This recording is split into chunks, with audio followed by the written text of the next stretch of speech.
ਦੋਸਤੋ ਜਿਹੜੇ ਵੀ ਸਾਨੂੰ ਸੁਣ ਰਹੇ ਹੋ ਦੇਖ ਰਹੇ ਹੋ ਤੁਹਾਨੂੰ ਸਾਰਿਆਂ ਨੂੰ ਜੀ ਆਇਆਂ ਨੂੰ। ਔਰ ਅਸੀਂ ਆਪਣੇ ਕ੍ਰੀਏਟਿਵ ਐਕਸਪੀਰੀਅੰਸ ਦੀ ਲੜੀ ਦੇ ਤਹਿਤ ਅੱਜ ਅਸੀਂ ਆਪਣੇ ਅਗਲੇ ਪੜਾਅ ਤੇ ਆ। ਔਰ ਅੱਜ ਦੇ ਆਪਣੇ ਪੜਾਅ ਦੇ ਵਿੱਚ ਆਪਣੇ ਰੰਗਮੰਚ ਦੇ, ਆਪਣੀ ਕਲਾ ਦੇ, ਆਪਣੀ ਅਦਾਕਾਰੀ ਦੇ, ਆਪਣੇ ਸੁਪਨਿਆਂ ਨੂੰ ਸਾਂਝਿਆਂ ਕਰਨ ਲਈ, ਆਪਣੀ ਜਗਿਆਸਾ ਨੂੰ ਸਾਂਝਿਆਂ ਕਰਨ ਲਈ, ਆਪਣੇ ਸੰਘਰਸ਼ ਨੂੰ ਸਾਂਝਿਆਂ ਕਰਨ ਲਈ, ਆਪਣੀ ਰੰਗਮੰਚ ਦੀ ਜਰਨੀ ਨੂੰ ਸਾਂਝਿਆਂ ਕਰਨ ਲਈ ਸਾਡੇ ਨਾਲ ਸਾਡੀ ਪੰਜਾਬੀ ਰੰਗਮੰਚ ਦੀ ਬਹੁਤ ਬਹੁਤ ਬਿਹਤਰੀਨ ਅਦਾਕਾਰਾ ਰਾਜਵੀਰ ਕੌਰ ਹੈ। ਔਰ ਜਿਸ ਨੂੰ ਕਿ ਤੁਸੀਂ ਅੱਜ ਕੱਲ੍ਹ ਬਹੁਤ ਜ਼ਿਆਦਾ ਪਿਛਲੇ ਲੰਬੇ ਸਮੇਂ ਤੋਂ ਰਾਜਵੀਰ ਕੌਰ ਕਮੇਡੀਅਨ ਦੇ ਤੌਰ ਤੇ ਉਸ ਨੂੰ ਜਾਣਦੇ ਹੋ। ਪਰ ਰਾਜਵੀਰ ਕੌਰ ਨੇ ਇੰਨਾ ਜ਼ਬਰਦਸਤ ਰੰਗਮੰਚ ਦੀ ਦੁਨੀਆ 'ਚ ਕੰਮ ਕੀਤਾ ਹੋਇਆ ਹੈ ਕਿ ਬਹੁਤ ਬਿਹਤਰੀਨ ਕਿਰਦਾਰ ਜਿਹੜੇ ਹੈ ਰਾਜਵੀਰ ਨੇ ਕੀਤੇ ਹੈ। ਔਰ ਮੈਨੂੰ ਯਾਦ ਹੈ ਕਿ ਜਦੋਂ ਪ੍ਰਤਾਪੀ ਦੇ ਵਿੱਚ ਰਾਜਵੀਰ ਰੋਲ ਕਰਦੀ ਸੀ, ਜਾਂ ਬਲ ਦੇ ਟਿੱਬੇ ਵਿੱਚ ਰੋਲ ਕਰਦੀ ਸੀ, ਜਾਂ ਮਿਰਜ਼ਾ ਸਾਹਿਬਾ ਦੇ ਵਿੱਚ ਮਿਰਜ਼ੇ ਦੀ ਮਾਸੀ ਵਾਲਾ ਰੋਲ ਕਰਦੀ ਸੀ। ਸੋ ਇਦਾਂ ਦੇ ਬੜੇ ਰੋਲ ਨੇ ਕਿ ਜਿਹੜੇ ਸੀਰੀਅਸ ਕਰੈਕਟਰ ਜਿਹੜੇ ਰਾਜਵੀਰ ਨੇ ਨਿਭਾਏ ਆ। ਔਰ ਇਹਨਾਂ ਤੋਂ ਇਲਾਵਾ ਵੀ ਬਹੁਤ ਸਾਰਾ ਕੰਮ ਹੈ, ਬੜਾ ਲੰਬੀ ਜਰਨੀ ਹੈ ਰਾਜਵੀਰ ਦੀ। ਤੋ ਆਪਾਂ ਅੱਜ ਉਸ ਜਰਨੀ ਦੇ ਬਾਰੇ 'ਚ ਰਾਜਵੀਰ ਕੋਲੋਂ ਸੁਣਨਾ ਹੈ, ਇਹਦੇ ਕੋਲੋਂ ਜਾਣਨਾ ਹੈ। ਸੋ ਰਾਜਵੀਰ ਤੁਹਾਨੂੰ ਜੀ ਆਇਆਂ ਨੂੰ। ਔਰ ਅੱਜ ਅਸੀਂ ਤੁਹਾਡੇ ਕੋਲੋਂ ਤੁਹਾਡੇ ਸ਼ੁਰੂ ਤੋਂ ਲੈ ਕੇ ਮੈਂ ਜਾਣਨਾ ਚਾਹਾਂਗਾ ਕਿ ਰਾਜਵੀਰ ਕੌਰ ਜਦੋਂ ਹਾਲੇ ਛੋਟੀ ਸੀ ਉਹਨੂੰ ਕਿੱਦਾਂ ਲੱਗਾ ਕਿ ਮੈਂ ਆ ਜਿਹੜੇ ਆਪਣੇ ਸੁਪਨੇ ਆ, ਜਿਹੜੀ ਮੇਰੇ ਅੰਦਰ ਦੀ ਅਦਾਕਾਰਾ ਹੈ, ਮੇਰੇ ਅੰਦਰ ਦੀ ਜਿਹੜੀ ਕਲਾ ਆ, ਉਹਨੂੰ ਮੈਂ ਰੰਗਮੰਚ ਦੇ ਰਾਹੀਂ ਜਾਂ ਗਾਇਕੀ ਦੇ ਰਾਹੀਂ ਪੇਸ਼ ਕਰਾਂ। ਉਹ ਕਿਹੜੇ ਪਲ ਸੀਗੇ? ਸਰ ਸਭ ਤੋਂ ਪਹਿਲਾਂ ਤਾਂ ਮੈਂ ਤੁਹਾਨੂੰ ਆਪਣੇ ਗੁਰੂ ਜੀ ਨੂੰ, ਆਪਣੇ ਪਿਤਾ ਰੂਪੀ ਗੁਰੂ ਜੀ ਨੂੰ ਬਹੁਤ ਬਹੁਤ ਮੁਬਾਰਕਾਂ ਦੇਣਾ ਚਾਹੁੰਦੀ ਹਾਂ ਕਿ ਪਿਛਲੇ ਕੁਝ ਦਿਨਾਂ 'ਚ ਆਪਣੇ ਰੰਗ ਕਰਮੀ ਗਰੁੱਪ ਨੇ ਆਪਣੇ 21 ਸਾਲ ਮੇਰੇ ਖਿਆਲ 'ਚ ਪੂਰੇ ਕੀਤੇ ਨੇ ਤੇ 30 ਸਾਲ ਹਾਂ, ਇਹ ਮੰਚ ਰੰਗਮੰਚ ਦੇ 30 ਸਾਲ ਪੂਰੇ ਹੋਏ ਆ। ਰੰਗਮੰਚ ਦੇ 30 ਸਾਲ ਪੂਰੇ ਤੇ ਮੇਰੀ ਹੁਣ ਉਮਰ 45 ਟੱਪ ਗਈ ਹੋਈ ਆ ਤੇ ਮੈਂ ਉਹਦੇ 'ਚ ਇਹ ਆਪਣੇ ਆਪ ਵੀ 20-21 ਸਾਲ ਮੈਂ ਵੀ ਇਸ ਗਰੁੱਪ ਦੇ ਨਾਲ ਜੁੜੀ ਰਹੀ ਹਾਂ ਤੇ ਉਹਦੀ ਬਹੁਤ ਬਹੁਤ ਮੁਬਾਰਕਾਂ। ਮਤਲਬ ਮੈਂ ਤੂੰ ਅੱਜ ਵੀ ਜੁੜੀ ਹੋਈ ਹੈ, ਤੂੰ ਅੱਜ ਵੀ ਮੰਚ ਰੰਗਮੰਚ ਦਾ ਹਿੱਸਾ ਹੈ। हाँ, और मैं एक ऐसी थिएटर ਦੀ ਇੱਕ ਆਰਟਿਸਟ ਆ, ਚਾਹੇ ਨੈਸ਼ਨਲ ਲੈਵਲ ਤੇ ਟੀਵੀ ਦੇ ਵਿੱਚ ਅਸੀਂ ਬਹੁਤ ਕੰਮ ਕੀਤਾ, ਲੇਕਿਨ ਅੱਜ ਵੀ ਮੈਂ ਜਦੋਂ ਬੰਬੇ ਤੋਂ ਇੱਥੇ ਵਾਪਸ ਆਵਾਂ ਤੇ ਮੈਂ ਸਭ ਤੋਂ ਪਹਿਲਾਂ ਸ਼੍ਰੀ ਕੇਵਲ ਧਾਲੀਵਾਲ ਜੀ ਨੂੰ ਫੋਨ ਕਰਦੀ ਨਹੀਂ ਕਿ ਸਰ ਕਦੋਂ ਮੈਨੂੰ ਫੋਨ ਕਰ ਰਹੇ ਹੋ, ਕਦੋਂ ਰਿਹਰਸਲ ਸ਼ੁਰੂ ਹੋ ਰਹੀਆਂ ਤੇ ਕਦੋਂ ਮੈਂ ਨਾਟਕ ਕਰ ਰਹੀ ਹਾਂ। ਔਰ ਮੈਂ ਬਿਨਾਂ ਕਿਸੇ ਉਸ ਚੀਜ਼ ਦੇ ਜੋ ਮੈਂ ਸ਼ੁਰੂ ਤੋਂ ਸੀ ਤੇ ਮੈਂ ਅੱਜ ਵੀ ਉਹੀ ਰਾਜਵੀਰ ਹਾਂ। ਮੈਂ ਬੇਸ਼ੱਕ ਪਬਲਿਕਲੀ ਹੋਊਂਗੀ, ਬਾਹਰ ਹੋਰ ਕਿਸੇ ਮੀਡੀਆ ਲਾਈਨ 'ਚ ਇਹ ਚੀਜ਼ ਹੋਊਗੀ, ਪਰ ਥੀਏਟਰ ਦੀ ਮੈਂ ਉਹੀ ਰਾਜਵੀਰ ਹਾਂ।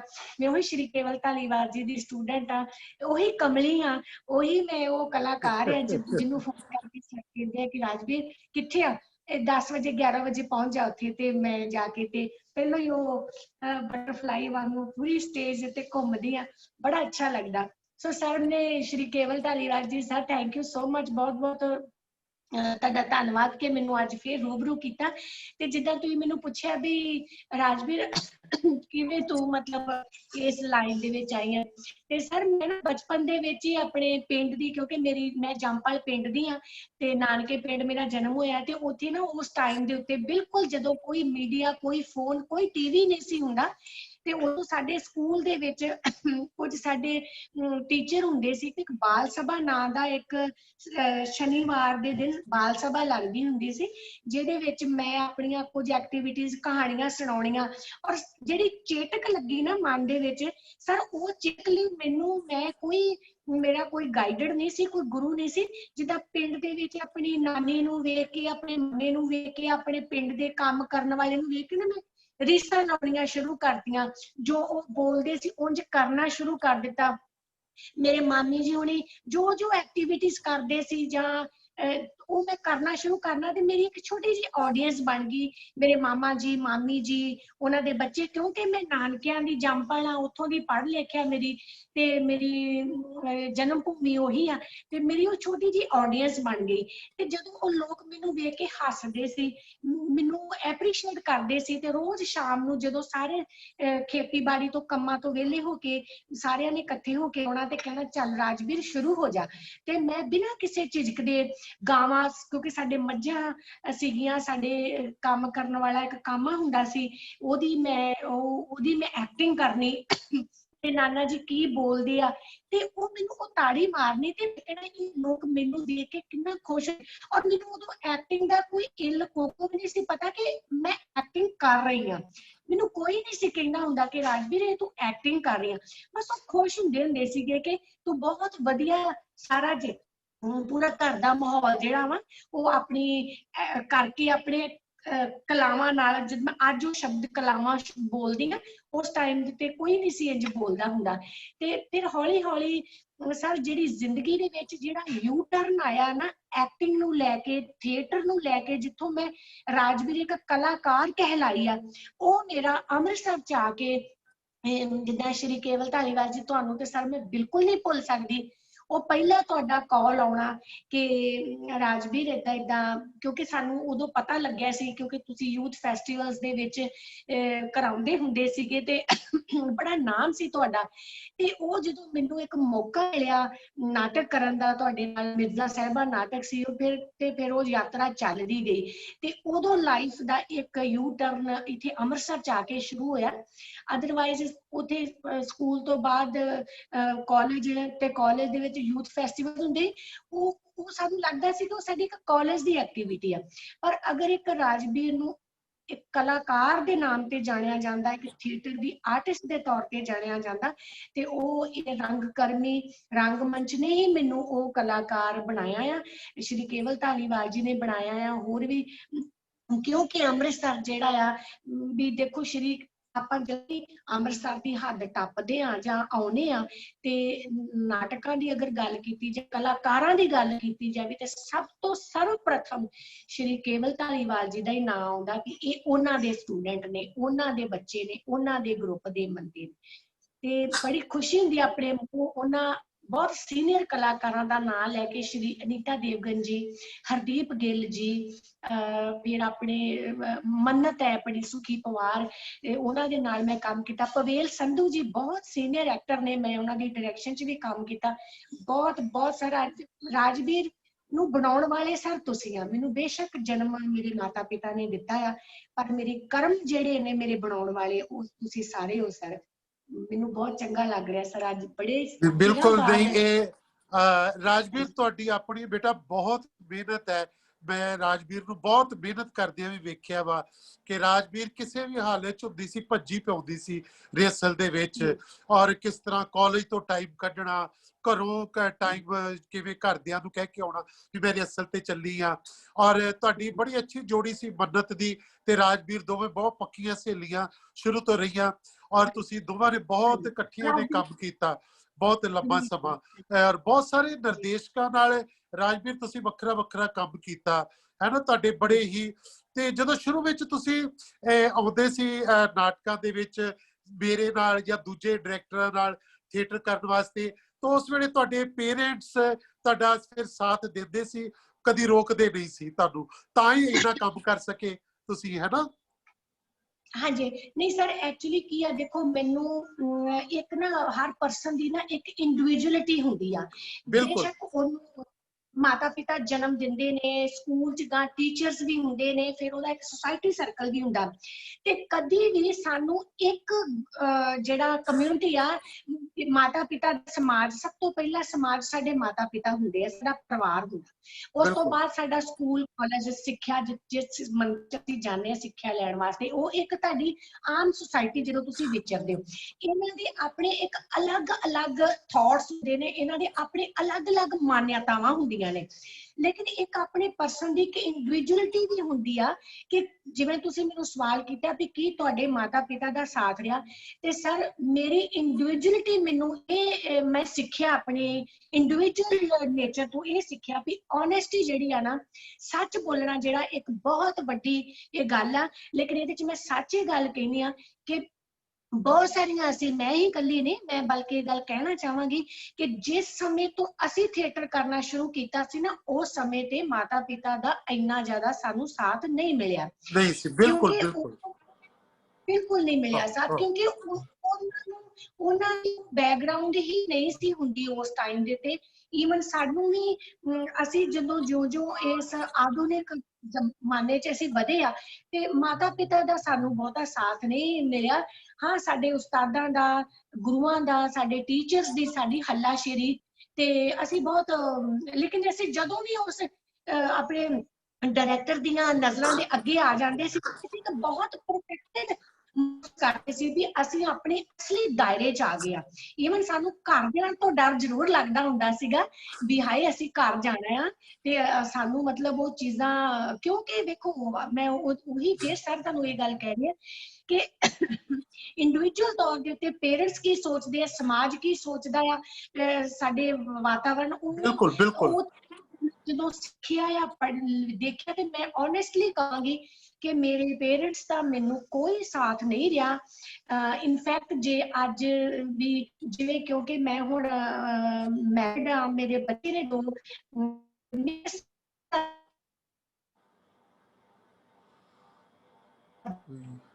ਉਧਰੋਂ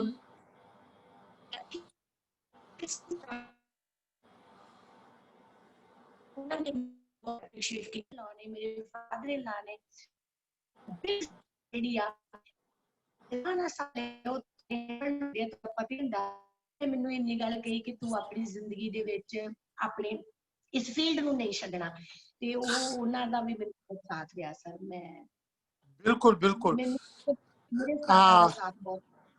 ਬਿਲਕੁਲ, ਮੈਂ ਇਹ ਸਮਝਦਾ, ਦੇਖੋ ਰਾਜਵੀਰ, ਕਿਉਂਕਿ ਸਾਡੇ ਵੀ ਜਿਹੜੇ ਪੇਰੈਂਟਸ ਸੀ, ਤੁਸੀਂ ਤੇ ਲੜਕੀਆਂ ਹੋ, ਅਸੀਂ ਜਦੋਂ ਸ਼ੁਰੂਆਤ ਕੀਤੀ ਸੀ ਤੇ ਸਾਡੇ ਵੀ ਪੇਰੈਂਟਸ, ਮੇਰੇ ਫਾਦਰ ਸਾਹਿਬ, ਉਹ ਵੀ ਇਹੋ ਹੀ ਕਹਿੰਦੇ ਸੀਗੇ ਕਿ ਤੂੰ ਜੱਟਾਂ ਦਾ ਬੁੱਢਾ ਹੋ ਕੇ ਮਰਾਸੀਆਂ ਵਾਲੇ ਕੰਮ ਸ਼ੁਰੂ ਕਰ ਦਿੱਤੇ ਹੈ ਨਾ, ਏਦਾਂ ਦੇ ਸਾਨੂੰ ਵੀ ਸਾਡਾ ਵੀ ਨਹੀਂ ਸੀ ਸਾਥ ਹੁੰਦਾ।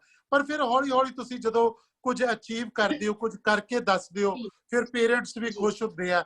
ਪਰ ਰਾਜਵੀਰ ਲੱਕੀ ਹੈ ਕਿ ਰਾਜਵੀਰ ਨੂੰ ਸਹੁਰਾ ਪਰਿਵਾਰ ਵਧੀਆ ਮਿਲਿਆ, ਹਸਬੈਂਡ ਬਹੁਤ ਅੱਛੇ ਮਿਲੇ, ਉਹ ਖੁਦ ਆਰਟਿਸਟ ਹੈ, ਬਹੁਤ ਅੱਛਾ ਆਰਟਿਸਟ ਹੈ ਮੁੰਡਾ ਮਨਦੀਪ, ਔਰ ਉਹਦੇ ਬਹੁਤ ਅੱਛਾ ਸਿੰਗਰ ਹੈ, ਬਹੁਤ ਅੱਛਾ ਡਾਂਸਰ ਹੈ ਨਾ। ਉਹਨਾਂ ਦਾ ਤੁਹਾਨੂੰ ਬਹੁਤ ਸਾਥ ਮਿਲਿਆ, ਉਹਨਾਂ ਨੇ ਤੁਹਾਨੂੰ ਕਦੀ ਪਿੱਛੇ ਨਹੀਂ ਮੁੜ ਕੇ ਦੇਖਣ ਦਿੱਤਾ, ਹਮੇਸ਼ਾ ਹਮੇਸ਼ਾ ਸਾਥ ਦਿੱਤਾ ਸਰ, ਹਰ ਚੀਜ਼ ਦੇ ਵਿੱਚ ਮੇਰਾ ਉਹਨਾਂ ਨੇ। ਕਿਉਂਕਿ ਦੇਖੋ ਸੱਚ ਸੰਘਰਸ਼ ਤਾਂ ਦੇਖੋ, ਆਪਾਂ ਜਦੋਂ ਇੱਕ ਨਾਟਕ ਦੀ ਰਿਹਰਸਲ ਕਰਦੇ ਹਾਂ, ਉਹ ਵੀ ਤੇ ਇੱਕ ਸੰਘਰਸ਼ ਆ।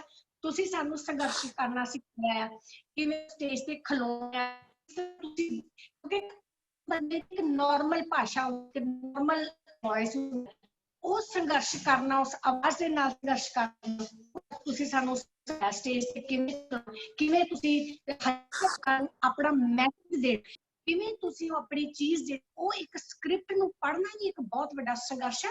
ਔਰ ਉਹ ਸੰਘਰਸ਼ ਅਸੀਂ, ਉਹ ਤੁਸੀਂ ਸਭ ਨੇ ਸਾਨੂੰ ਸਿਖਾਇਆ ਵੀ ਇਹ ਵੀ ਇੱਕ ਸਰ, ਮੈਂ ਸੰਘਰਸ਼ ਦਾ ਹੀ ਉਹਨੂੰ ਨਾਮ ਦਊਂਗੀ ਕਿ ਇੱਕ ਉੱਥੇ ਖਲੋ ਕੇ ਆਪਣੀ ਗੱਲ ਨੂੰ ਦੱਸਣਾ, ਔਰ ਹਜ਼ਾਰਾਂ ਲੋਕਾਂ ਦੀ ਜਦੋਂ ਤੁਹਾਨੂੰ ਉਹ ਤਾੜੀ ਮਾਰਦੇ ਨੇ, ਇਟ ਮੀਨਸ ਕਿ ਤੁਸੀਂ ਉਹ ਚੀਜ਼ ਜਿਹੜੀ ਆ ਉਹਨਾਂ ਨੂੰ ਦੇ ਦਿੱਤੀ ਆ, ਉਹ ਦਿੱਤੀ ਆ ਤੁਸੀਂ ਸੰਘਰਸ਼ ਦੇ ਨਾਲ। ਉਹ ਕਿੱਦਾਂ ਅਸੀਂ ਰਾਤਾਂ ਰਿਹਰਸਲ ਕਰਦੇ ਸੀ, ਤੁਸੀਂ ਕਿੰਨਾ ਸਾਨੂੰ ਡਾਂਟ ਵੀ ਅਸੀਂ ਖਾਣੀ, ਕਿਉਂਕਿ ਤੁਹਾਨੂੰ ਚੀਜ਼ ਚਾਹੀਦੀ ਸੀ, ਡਾਇਰੈਕਟਰ ਨੂੰ ਚੀਜ਼ ਚਾਹੀਦੀ ਹੁੰਦੀ ਆ। ਤੇ ਓਨੈਸਟਲੀ ਸਰ, ਸੱਚਮੁੱਚ ਸਰ, ਤੁਹਾਨੂੰ ਕਦੀ ਮੈਂ ਜ਼ਿੰਦਗੀ 'ਚ ਦੱਸਾਂ ਨਾ, ਤੇ ਮੈਂ ਸਿਰਫ ਰਾਜਵੀਰ ਉਦੋਂ ਹੁੰਨੀ ਆ ਜਦੋਂ ਮੈਂ ਰਸੋਈ ਦੇ ਵਿੱਚ ਹੁੰਨੀ ਆ, ਤੇ ਰਾਜਵੀਰ ਮੈਂ ਉਦੋਂ ਹੁੰਨੀ ਆ ਜਦੋਂ ਮੈਂ ਆਪਣੇ ਪਰਿਵਾਰ ਲਈ ਕੋਈ ਕੰਮ ਕਰ ਰਹੀ ਹੁੰਦੀ। ਅਦਰਵਾਈਜ਼ ਮੈਂ ਟੋਟਲੀ ਰਗ ਕਰਮੀ ਉਹੀ ਰਾਜਵੀਰ ਹੁੰਨੀ ਆ। ਮੈਂ ਮੈਂ ਥੋੜੀ ਰਾਜਵੀਰ ਹੁੰਨੀ ਆ, ਪਰ ਜ਼ਿਆਦਾ ਮੈਂ ਕਲਾਕਾਰ ਹੁੰਨੀ ਆ, ਕਿਉਂਕਿ ਉਹ ਮੇਰੀ ਰੂਹ 'ਚ ਵਸ ਗਈ ਹੋਈ ਆ। ਇਹ ਐਕਟਿੰਗ, ਡਾਇਰੈਕਟਰ ਦੀ ਗੱਲ ਨੂੰ ਸੁਣਨਾ, ਇਹ ਮੇਰੀ ਰੂਹ 'ਚ ਵਸ ਗਿਆ ਹੋਇਆ ਸਰ। ਤੇ ਮੈਂ ਬੜਾ ਕਈ ਵਾਰ ਅਧੂਰਾਪਨ ਮਹਿਸੂਸ ਕਰਦੀ ਹਾਂ ਵੀ ਹੁਣ ਤਾਂ ਜਿੱਦਾਂ ਪੈਂਡੈਮਿਕ ਚੱਲਦਾ ਪਿਆ ਸਰ, ਕਰੋਨਾ ਉਹਦੇ ਕਰਕੇ ਤੇ ਮੈਂ ਵੀ ਸਗੋਂ ਸਫਰਡ ਹੋਈ ਆ, ਤੇ ਪਰ ਹੋਪ ਕਿ ਆਪਾਂ ਜਲਦੀ ਸਰ ਇਸ ਮੀਟਿੰਗ ਤੋਂ ਬਿਲਕੁਲ ਬਿਲकुल नहीं ਬਾਅਦ राजवीर, मैं क्योंकि इसीलिए मैं कह रहा कि बड़ी मेहनत राजवीर दी। ਮੈਨੂੰ याद है कि राजवीर मैं ਜਿਹੜੀ ਪਹਿਲੇ ਗੱਲ ਕਰ ਰਿਹਾ ਕਿ ਰਾਜਵੀਰ ਕਿਵੇਂ ਇੱਕ ਸੱਦੇ ਤੇ ਭੱਜੀ ਆਉਂਦੀ ਹੈ। ਔਰ ਰਾਜਵੀਰ ਦੇ ਮੈਨੂੰ ਯਾਦ ਹੈ ਅਸੀਂ ਇੱਕ ਵਾਰੀ ਨੁੱਕੜ ਨਾਟਕ ਕਰਦੇ ਸੀ, ਏਡਸ ਦੇ ਉੱਤੇ ਨੁੱਕੜ ਨਾਟਕ, ਅਸੀਂ 100-150 ਨਾਟਕ ਕੀਤਾ ਸੀ ਗਲੀਆਂ ਮਹੱਲਿਆਂ 'ਚ। ਤੇ ਰਾਜਵੀਰ ਦੇ ਉਦੋਂ ਛੋਟਾ ਉਦੋਂ ਬੇਟਾ ਹੋਣ ਵਾਲਾ ਸੀਗਾ, ਛੋਟਾ ਬੱਚਾ ਹੈ ਨਾ। ਤੇ ਰਾਜਵੀਰ ਉਸ ਹਾਲਤ ਵਿੱਚ ਵੀ ਧੁੱਪਾਂ ਦੇ ਵਿੱਚ ਗਲੀਆਂ 'ਚ ਬਾਜ਼ਾਰਾਂ 'ਚ ਸਾਡੇ ਨਾਲ ਨਾਟਕ ਖੇਡ ਰਹੀ ਸੀ। ਤੇ ਰਾਜਵੀਰ ਨੇ ਕਦੇ ਇਹ ਨਹੀਂ ਸੀ ਕਿਹਾ ਵੀ ਨਹੀਂ ਮੈਂ ਇਸ ਹਾਲਤ 'ਚ ਨਹੀਂ ਕਰ ਸਕਦੀ। ਸੋ ਇਹ ਬੜੀ ਮੈਂ ਦੇਖਿਆ ਰਾਜਵੀਰ ਦੀ ਮਿਹਨਤ ਹੈ, ਰਾਜਵੀਰ ਦੀ ਬੜੀ ਭੱਜ ਨੱਸ ਇਹ ਸਾਰੇ ਲਈ। ਔਰ ਸਾਨੂੰ ਜਦੋਂ ਲੋੜ ਪਈ, ਜਦੋਂ ਅਸੀਂ ਮਹਾਦੰਡ ਨਾਟਕ ਕਰਨਾ ਸੀਗਾ, ਉਸ ਵੇਲੇ ਵੀ ਉਹ ਜਿਹੜਾ ਬੜਾ ਭਾਰੀ ਕਰੈਕਟਰ ਸੀ, ਬਹੁਤ ਹੈਵੀ ਕਰੈਕਟਰ ਲੈ ਕੇ ਰਾਜਵੀਰ ਨੇ ਉਹ ਬਹੁਤ ਥੋੜੇ ਦਿਨਾਂ ਵਿੱਚ ਤਿਆਰ ਕੀਤਾ ਸੀਗਾ। ਔਰ ਮੈਂ ਦੇਖਿਆ ਕਿ ਰਾਜਵੀਰ ਨੂੰ ਮੈਂ ਕਿਹਾ ਵੀ ਬੜੇ ਥੋੜੇ ਦਿਨਾਂ 'ਚ ਤੂੰ ਕਰੈਕਟਰ ਤਿਆਰ ਕਰਨਾ, ਤੇ ਰਾਜਵੀਰ ਆਪਣਾ ਤਿਆਰ ਕਰਦੇ ਕਰਦੇ ਦੂਜਿਆਂ ਨੂੰ ਵੀ ਤਿਆਰ ਕਰਵਾ ਰਹੀ ਸੀਗੀ, ਦੂਜਿਆਂ ਨੂੰ ਵੀ ਦੱਸਦੀ ਪਈ ਵੀ ਏਦਾਂ ਨਹੀਂ ਏਦਾਂ ਕਰਵੇ, ਏਦਾਂ ਨਹੀਂ ਏਦਾਂ ਬੋਲਵੇ, ਆ ਤੂੰ ਏਦਾਂ ਕਰ ਏਦਾਂ ਕਰ, ਹੈ ਨਾ। ਇਹ ਰਾਜਵੀਰ ਦੀ ਜਿਹੜੀ ਖੂਬੀ ਹੈ। ਹਾਂ, ਚੀਜ਼ ਰੂਹ ਹੀ ਬਣ ਜਾਵੇ ਨਾ, ਕਿ ਹਰ ਚੀਜ਼ ਰੂਹ ਚੋਂ ਨਿਕਲਦੀ, ਤੇ ਜਦੋਂ ਉਹ ਚੀਜ਼ ਰੂਹ ਹੀ ਬਣ ਜਾਵੇ ਤੇ ਫਿਰ ਉਹੀ ਚੀਜ਼ ਜਿਹੜੀ ਆ ਨਾ ਰਹੀ। ਜਿਵੇਂ ਸਰ ਤੁਸੀਂ ਮੇਰੇ ਸੰਘਰਸ਼ ਦੇ ਤੁਸੀਂ ਸਾਖੀ ਰਹੇ ਹੋ, ਗਵਾਹ ਰਹੇ ਹੋ ਮੇਰੇ ਸੰਘਰਸ਼ ਦੇ। ਔਰ ਸਰ ਦੇਖੋ ਮੈਂ ਉਹ ਕੱਲੀ ਨੇ ਸੰਘਰਸ਼ ਨਹੀਂ ਕੀਤਾ, ਮੈਂ ਜਿਹੜੇ ਲੋਕ ਵੀ ਆਪਣੀ ਇਸ ਇੰਟਰਵਿਊ ਨੂੰ ਸੁਣ ਰਹੇ ਹੋਣਗੇ, ਮੈਨੂੰ ਪਤਾ ਕਿ ਬਹੁਤ ਸਾਰੇ ਰੰਗ ਕਰਮੀ ਵੀ ਜੁੜੇ ਹੋਣਗੇ, ਬਹੁਤ ਸਾਰੀ ਪਬਲਿਕ ਵੀ ਜੁੜੀ ਹੋਏਗੀ, ਤੇ ਮੈਂ ਅੱਜ ਇਹ ਗੱਲ ਕਨਫਰਮ ਕਰਦੀ ਹਾਂ ਬਿਲਕੁਲ ਵਿਦ ਸਬੂਤ ਇਹ ਗੱਲ ਤੁਹਾਨੂੰ ਦੱਸਦੀ ਹਾਂ ਕਿ ਇਹ ਕੱਲਾ ਰਾਜਵੀਰ ਦਾ ਸੰਘਰਸ਼ ਨਹੀਂ ਆ। ਰਾਜਵੀਰ ਕੱਲੇ ਸੰਘਰਸ਼ ਨਾਲ ਰਾਜਵੀਰ ਨਹੀਂ ਬਣੇ, ਉਹਦੇ ਵਿੱਚ ਸ਼੍ਰੀ ਕੇਵਲ ਧਾਲੀਵਾਲ ਜੀ ਨੇ। ਔਰ ਜ਼ਰੂਰੀ ਨਹੀਂ ਕਿ ਮੈਂ ਅੱਜ ਸਰ ਦੀ ਇੰਟਰਵਿਊ ਸਰ ਮੇਰੀ ਲੈ ਰਹੇ ਤੇ ਮੈਂ ਤਾਂ ਕਰਕੇ ਸਰ ਦਾ ਨਾਂ ਲੈ ਰਹੀ, ਬਹੁਤ ਸਾਰੇ ਸਾਡੇ ਮੰਚਪ੍ਰੀਤ ਸਰ ਸੀ ਮੇਰੇ, ਬੜੇ ਅੱਛੇ ਮੇਰੇ ਉਹ ਡਾਇਰੈਕਟਰ ਰਹੇ ਨੇ, ਅਨੀਤਾ ਦੇਵਗਨ ਜੀ ਮੇਰੇ ਡਾਇਰੈਕਟਰ ਹੈ, ਦੀਪ ਗਿੱਲ ਜੀ ਰਹੇ ਨੇ। ਤੇ ਮੈਂ ਇਹ ਜਦੋਂ ਵੀ ਆਪਣੇ ਜਗਦੀਸ਼ ਸਚਦੇਵਾ ਸਰ ਜੀ ਨਾਟਕਕਾਰ ਬਹੁਤ ਵਧੀਆ, ਇਹਨਾਂ ਨੇ ਮੈਨੂੰ ਪਤਾ ਹੈ ਵੀ ਕਿਵੇਂ ਇਹ ਰਾਤ 11 12 ਵਜੇ ਤੱਕ ਰਿਹਰਸਲਸ ਚੱਲਦੀਆਂ ਹੁੰਦੀਆਂ ਸੀ। ਇਹਨਾਂ ਦੀ ਕਾਸਟਿਊਮ ਦੀ ਮਤਲਬ ਤੁਸੀਂ ਅਗਰ ਪਬਲਿਕ ਕਿਉਂਕਿ ਰੰਗਕਰਮੀ ਤੇ ਜਾਣਦੇ ਹੋਣਗੇ ਕਿੰਨੀ ਮਿਹਨਤ ਕਰਨੀ ਪੈਂਦੀ, ਸਿਰਫ ਸਾਡਾ ਪਰਿਵਾਰ ਤੇ ਇੱਕ ਸਮਾਜ ਨਹੀਂ ਜਾਣਦਾ ਹੁੰਦਾ ਕਿ ਅਸੀਂ ਕਿਹੋ ਜਿਹੇ ਸੰਘਰਸ਼ ਚੋਂ ਨਿਕਲ ਰਹੇ।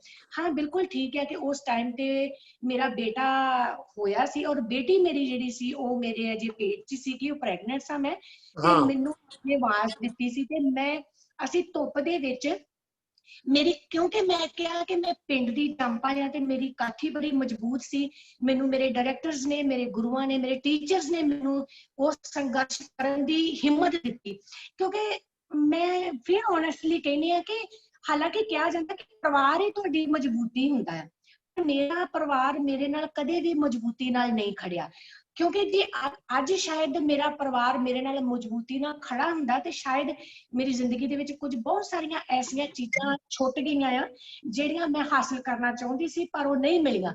ਲੇਕਿਨ ਬਹੁਤ ਖੁਸ਼ਕਿਸਮਤੀ ਦੀ ਗੱਲ ਹੈ ਕਿ ਉਹ ਸਾਰੀਆਂ ਚੀਜ਼ਾਂ ਮੈਂ ਮੈਰਿਜ ਤੋਂ ਬਾਅਦ ਆਪਣੇ ਇਨ-ਲॉज ਦੇ ਘਰ ਦੇ ਵਿੱਚ ਉਹ ਪੂਰੀਆਂ ਕੀਤੀਆਂ, ਜਿਹੜੀ ਕਿ ਇੱਕ ਔਰਤ ਦਾ ਵਿਆਹ ਤੋਂ ਬਾਅਦ, ਕਹਿੰਦੇ ਇੱਕ ਮਾਂ ਬਣਨ ਤੋਂ ਬਾਅਦ ਤੇ ਇੱਕ ਵਿਆਹ ਤੋਂ ਬਾਅਦ ਇੱਕ ਦੂਜੇ ਜਨਮ ਵਾਲੀ ਜਾਂ ਇੱਕ ਦੂਜੇ ਫੇਸ ਤੇ ਐਂਟਰ ਕਰਨ ਵਾਲੀ ਗੱਲ ਹੁੰਦੀ ਹੈ। ਤੇ ਆਈ ਐਮ ਦਾ ਲੱਕੀਐਸਟ ਵਨ ਕਿ ਜਿਹੜੀ ਜ਼ਿੰਦਗੀ ਦੇ ਵਿੱਚ ਉਹ ਹਰ ਉਸ ਚੀਜ਼ ਨੂੰ ਉਹਨੇ ਹੰਡਾਇਆ, ਹਰ ਉਸ ਖੁਸ਼ੀ ਨੂੰ ਹੰਡਾਇਆ ਜਿਹੜੀ ਕਿ ਸ਼ਾਇਦ ਰਾਜਵੀਰ ਨੂੰ ਉਹਦੇ ਪਰਿਵਾਰ ਦੀ ਮਜ਼ਬੂਤੀ, ਉਹ ਸਹਾਰਾ ਚਾਹੀਦਾ ਸੀ, ਉਹ ਨਹੀਂ ਮਿਲ ਸਕਿਆ। ਅੱਜ ਮੇਰਾ ਬੇਟਾ ਮੇਰੇ ਬਿਲਕੁਲ ਸਿਰ ਤੋਂ ਵੀ ਉੱਪਰ ਚਲਾ ਗਿਆ ਤੇ ਦੋਨੇ ਬੱਚੇ ਕਈ ਵਾਰ ਮੇਰੇ ਲਾਗੇ ਖਲੋ ਕੇ ਤੇ ਬੜਾ ਮੈਨੂੰ ਮਾਣਾ ਕਹਿੰਦੇ ਕਿ ਮਾਂ ਉੱਚੀ ਹੋ ਕੇ ਗੱਲ ਕਰ, ਤੇ ਸਾਡੇ ਨਾਲ ਉੱਚੀ ਹੋ ਕੇ ਗੱਲ ਕਰ। ਮਤਲਬ ਬੜੀ ਖੁਸ਼ੀ ਹੁੰਦੀ ਆ ਮੇਰੇ ਸੰਘਰਸ਼ ਦੇ ਤੁਸੀਂ ਸਾਰੇ ਸਾਥੀ ਰਹੇ ਹੋ। ਮੇਰੇ ਸੰਘਰਸ਼ ਦੇ ਵਿੱਚ ਅੱਜ ਸਾਰਾ ਸਮਾਜ ਮੈਨੂੰ ਪਸੰਦ ਕਰਦਾ ਹੈ ਨਾ, ਤੇ ਇਹ ਉਹਨਾਂ ਦੀ ਹੀ ਮਿਹਨਤ ਹੈ ਕਿ ਮੈਂ ਉਹਨਾਂ ਦੀ ਖਰੀ ਉਤਰੀ, ਉਹਨਾਂ ਦੀਆਂ ਆਸ਼ਾਵਾਂ ਤੇ ਖਰੀ ਉਤਰੀ। ਰਾਜਵੀਰ ਫਿਰ ਤੁਸੀਂ ਜਦੋਂ ਕਿਉਂਕਿ ਰੰਗਮੰਚ ਇੰਨਾ ਕੀਤਾ फिर एक दौर आया कि रंगमंच फिर एक कमेडियन का जिहड़ा सफर सीगा, फिर तुसी ਹਾਂਜੀ नैशनल टीवी ਦੇ ਉੱਤੇ ਹਾਂਜੀ कपिल शर्मा होरां दे नाल, भारती और सारे ठाकुर होरां दे नाल होर जिन्ने कमेडियन है, फिर बॉम्बे ਦੇ ਵਿੱਚ ਬਹੁਤ ਕੰਮ ਕੀਤਾ, ਹੁਣ ਵੀ ਅਜੇ ਤੁਸੀਂ ਬਹੁਤ ਸਾਰੇ ਪ੍ਰੋਗਰਾਮ ਕਰਦੇ ਹੋ ਅਜੇ ਵੀ ਬਤੌਰ ਕਮੇਡੀਅਨ ਜਿਹੜੇ ਆ। ਫਿਰ ਉਹ ਜਿਹੜਾ ਦੌਰ ਮੈਂ ਚਾਹੁੰਦਾ ਉਹਦੇ ਬਾਰੇ ਥੋੜਾ ਸਾਡੇ ਨਾਲ ਕੁਝ ਆਪਣੀ ਐਕਸਪੀਰੀਅੰਸ ਸਾਂਝੇ ਕਰੋ ਕਿ ਬਤੌਰ ਕਮੇਡੀਅਨ ਕਿੱਦਾਂ ਦੀ ਜਰਨੀ ਰਹੀ ਤੁਹਾਡੀ। ਕਿਉਂਕਿ ਸਰ ਮੈਂ ਫਿਰ ਗੱਲ ਨੂੰ ਹਮੇਸ਼ਾ, ਕਿਉਂਕਿ ਇਨਸਾਨ ਨੂੰ ਕਦੀ ਆਪਣਾ ਬੇਸ ਤੇ ਆਪਣੀ ਬੁਨਿਆਦ ਨਹੀਂ ਛੱਡਣੀ ਚਾਹੀਦੀ। ਅੱਜ ਬਿਲਕੁਲ ਵੀ ਕਹਿੰਦੇ ਕਿ ਜਿੰਨੇ ਵੀ ਕਲਾਕਾਰ ਅੱਜ ਬਾਲੀਵੁੱਡ, ਬਾਲੀਵੁੱਡ ਤੇ ਹਾਲੀਵੁੱਡ ਚ ਨੇ ਨਾ, ਉਹ ਸਾਰੇ ਥੀਏਟਰ ਦੀ ਦੇਣ ਨੇ। ਥੀਏਟਰ ਇੱਕ ਐਸੀ ਸੀੜੀ ਆ, ਥੀਏਟਰ ਇੱਕ ਐਸੀ ਪੌੜੀ ਆ ਜਿਹਦੇ ਤੇ ਚੜ ਕੇ ਸਟਾਰ ਬਣ ਜਾਂਦਾ ਆ, ਕੋਈ ਵਿਲਨ ਬਣ ਜਾਂਦਾ ਆ, ਕੋਈ ਕਮੇਡੀਅਨ ਬਣ ਜਾਂਦਾ ਹੈ, ਕੋਈ ਸਿੰਗਰ ਬਣ ਜਾਂਦਾ। थिएटर ही एक ऐसी सीढ़ी है, क्योंकि एकदम मैं अगर जन्म लिया है तो मैं वड्डी होगी तो मैं एकदम नहीं चलेगी। मेरे लिए क्योंकि मैं थिएटर करदी सी और मैनू अगर कमेडी आ ते कॉमेडी दा एक जेस्चर और एक ਜਿਹੜੀ एक थिएटर का ही रूप है कॉमेडी। बिल्कुल बिल्कुल कॉमेडी हाँ बिल्कुल बिल्कुल ਇੱਕ ਸਟ੍ਰੋਨਿਕਸ ਕਰਦੀ ਹੁੰਦੀ ਸੀ, ਮੋਨੋ ਐਕਟਿੰਗ ਤੇ ਸਭ ਨੂੰ ਪਤਾ ਹੀ ਹੋਗਾ ਕਿ ਉਹਦਾ ਬਿਲਕੁਲ ਬਿਲਕੁਲ ਹਾਂ ਡੈਫੀਨੇਸ਼ਨ ਕੀ, ਤੇ ਉਹ ਚੀਜ਼ਾਂ ਜਿਹੜੀਆਂ ਨੇ ਸਿਰਫ ਥੀਏਟਰ ਚੋਂ ਹੀ ਨਿਕਲੀਆਂ ਹੋਈਆਂ। ਹਾਂ, ਉਹਦਾ ਸਿਰਫ ਇਹ ਆ ਕਿ ਇੱਕ ਤੁਹਾਨੂੰ ਇੱਕ ਲੈਂਸ ਮਿਲ ਜਾਂਦੇ ਆ, ਇੱਕ ਤੁਹਾਨੂੰ ਕੈਮਰਾ ਮਿਲ ਜਾਂਦਾ ਹੈ, ਤੁਹਾਨੂੰ ਲਾਈਟਸ ਮਿਲ ਜਾਂਦੀਆਂ, ਉਹ ਸਾਰਾ ਕੁਝ ਥੀਏਟਰ 'ਚ ਹੁੰਦਾ ਤੇ ਉਹ ਤੁਹਾਨੂੰ ਇੱਕ ਪ੍ਰੋਪਰ ਇੱਕ ਉਹ ਚੀਜ਼ ਦੇ ਦਿੰਦੀ ਕਿ ਤੁਹਾਨੂੰ ਤੁਸੀਂ ਵਰਲਡ ਦੇ ਕਿਸੇ ਵੀ ਕੋਨੇ 'ਚ ਜਾ ਕੇ ਤੁਸੀਂ ਦਿਖਾਈ ਦੇ ਸਕਦੇ ਹੋ। ਤੇ ਉਹ ਚੀਜ਼ ਜਿਹੜੀ ਸਰ ਮੈਂ ਇਹ ਗੱਲ ਕਹਿੰਦੀ ਹਾਂ ਕਿ ਉਹ ਜੀਵਨ ਦਾ ਸੰਘਰਸ਼ ਹੀ ਬਹੁਤ ਹੀ ਖੂਬਸੂਰਤ, ਬਹੁਤ ਹੀ ਪਿਆਰਾ ਸੰਘਰਸ਼ ਸੀਗਾ। ਉਹਦੇ 'ਚ ਵੀ ਮੇਰੀ ਬੇਟੀ ਬਹੁਤ ਛੋਟੀ ਜੀ ਸੀ, ਅਜੇ 3-4 ਮੰਥ ਦੀ ਸੀਗੀ, ਤੇ ਮੈਂ ਕਿਉਂਕਿ ਥੀਏਟਰ ਕਰਦੀ ਸੀ ਤੇ ਮੈਨੂੰ ਕਾਲ ਆਇਆ ਸੀ। ਉਦੋਂ ਮੈਂ ਸ਼੍ਰੀ ਕੇਵਲ ਢਾਲੀ, ਸ਼੍ਰੀ ਮੈਡਮ ਅਨੀਤਾ ਦੇਵਗਨ ਜੀ ਨਾਲ ਕੰਮ ਕਰ ਰਹੀ ਸੀ, ਮਕਨਾ ਜੀ ਨਾਲ ਕੰਮ ਕਰ ਰਹੀ ਸੀ, ਤੇ ਮੈਨੂੰ ਯਾਦ ਆ ਮੈਨੂੰ ਜਦੋਂ ਕਾਲ ਉੱਥੋਂ ਆਇਆ ਸੀ, ਮੇਰਾ ਇੱਕ ਬੜਾ ਅੱਛਾ ਦੋਸਤ ਆ ਥੀਏਟਰ ਦਾ, ਬਹੁਤ ਵਧੀਆ ਉਹ ਕਲਾਕਾਰ ਆ ਗਰੋਵਰ, ਜਿਨ੍ਹਾਂ ਨੇ ਕਪਿਲ ਦੀ ਇੱਕ ਫਰੰਗੀ ਫਿਲਮ ਦੇ ਵਿੱਚ ਵੀ ਆਪਣਾ ਯੋਗਦਾਨ ਦਿੱਤਾ ਤੇ ਹੋਰ ਵੀ ਬਹੁਤ ਸਾਰੀਆਂ ਫਿਲਮਾਂ ਉਹਨਾਂ ਨੇ ਡਾਇਰੈਕਟ। ਮੇਰਾ ਬੜਾ ਅੱਛਾ ਦੋਸਤ ਸੀ ਥੀਏਟਰ ਦੇ ਵਿੱਚ, ਤੇ ਮੈਨੂੰ ਉਹਨਾਂ ਦਾ ਕਾਲ ਆਇਆ ਸੀ ਵੀ ਰਾਜਵੀਰ ਤੂੰ ਜਾ।